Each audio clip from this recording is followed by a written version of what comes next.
uma pergunta aqui, Jenny, do Marcos. Como se dá a retrocognição em uma pessoa? É natural ou precisa uma outra pessoa fazer essa retrocognição?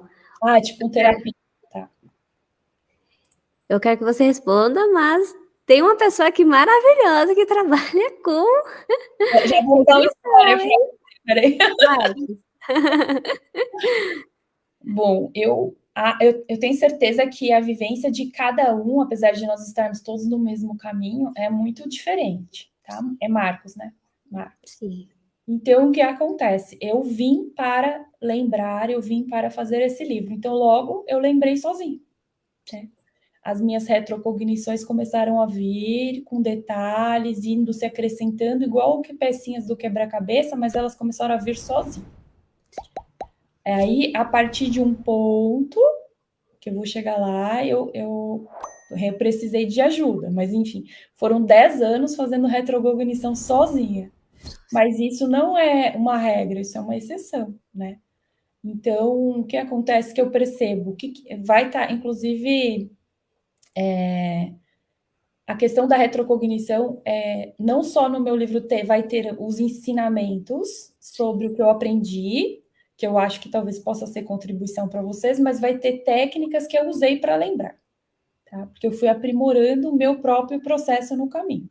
São 11 anos, né? Sim, a jornada.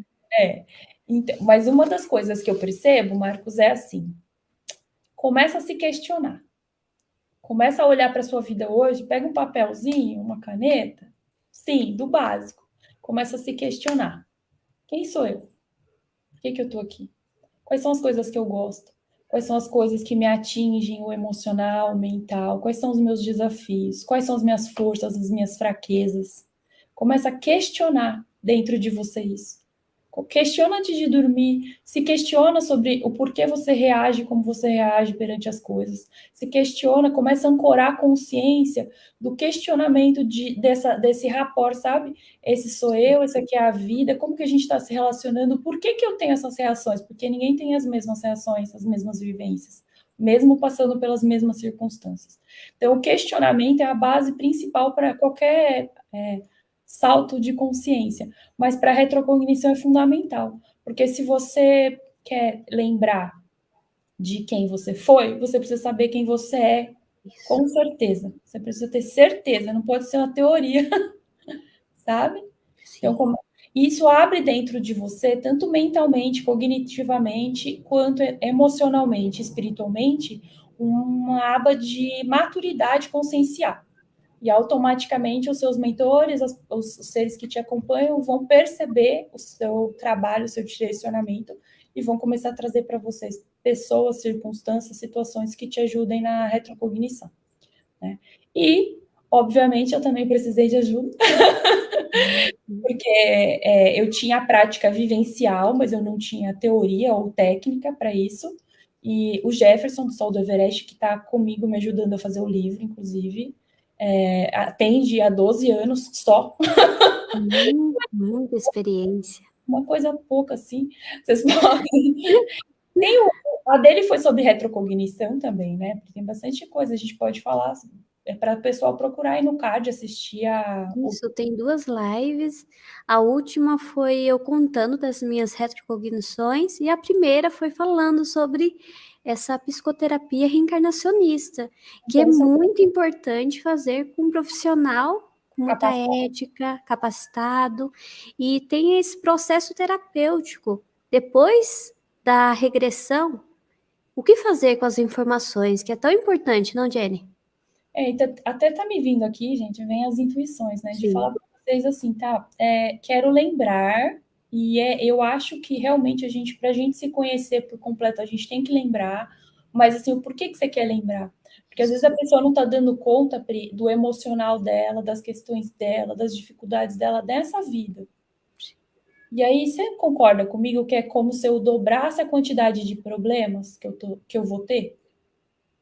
Né? Tem que ter um aprofundamento. Tem que ter a estrutura, Pri. Eu acho que isso tem a ver com o que a gente estava conversando, que foi o que os mentores passaram para mim antes da live. Posso falar? Fica à vontade para falar o que você sentir. É muito incrível, assim. Eles me passaram uma analogia que eu acho que serve para isso e serve para muitas outras coisas e talvez possa ajudar as pessoas que estão aqui. O nosso corpo, desde que nasce, né, toma contato com o mundo, ele vai tomando contato com o ambiente. Então, com os micro-organismos, com as bactérias, com as coisas que a gente põe a mão, depois põe a boca, porque quem tem criança sabe que eles põem a boca em tudo. Né? E o nosso sistema imune vai trazendo para o nosso corpo informação. O que é o sistema imune? Um sistema inteligente, informativo, que te serve como proteção.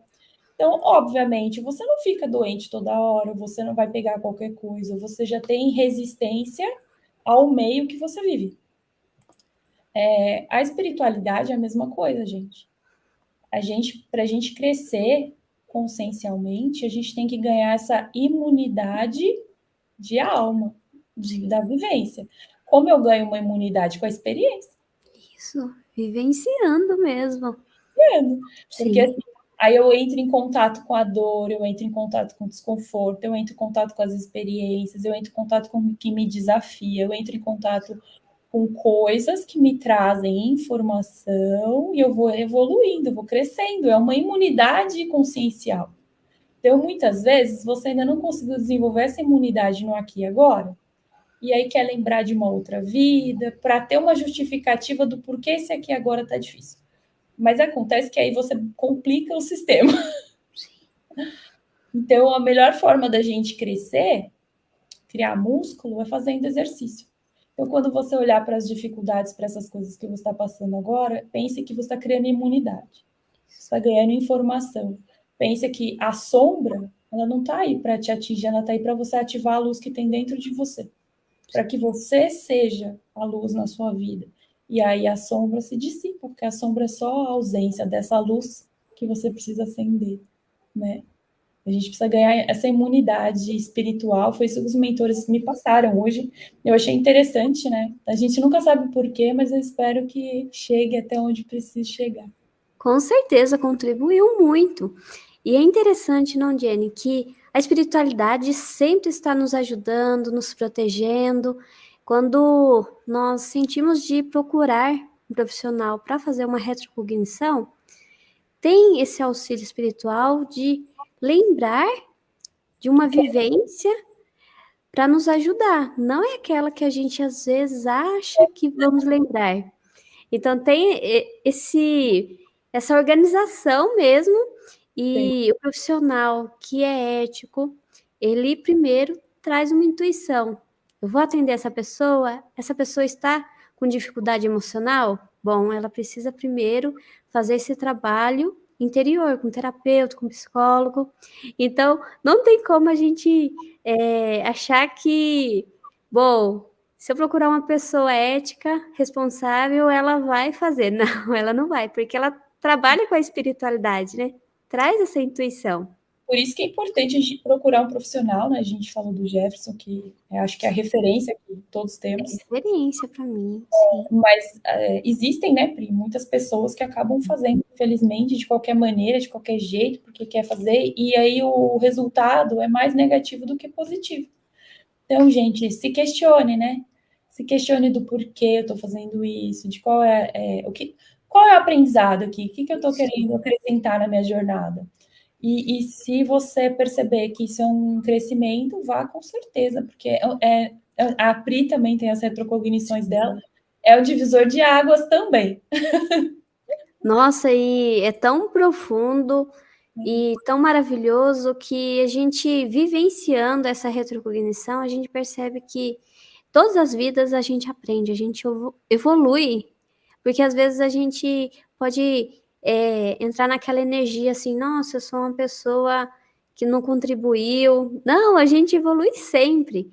E se a gente fez algo que foi difícil em uma vida, a outra vida traz outro aprendizado, traz outro amor. Então, para mim, nossa, trouxe uma força, trouxe um acolhimento comigo mesma e com as pessoas que eu convivo. Foi assim, maravilhoso.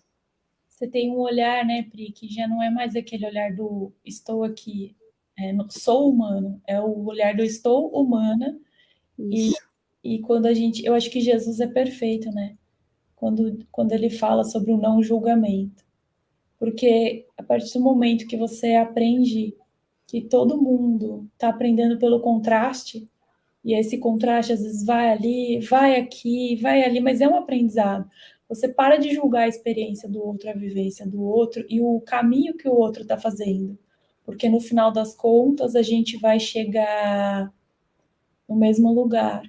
E no final das contas não tem o filho preferido, no final das contas não tem a pessoa a alecrim dourada do universo. Não tem, não tem.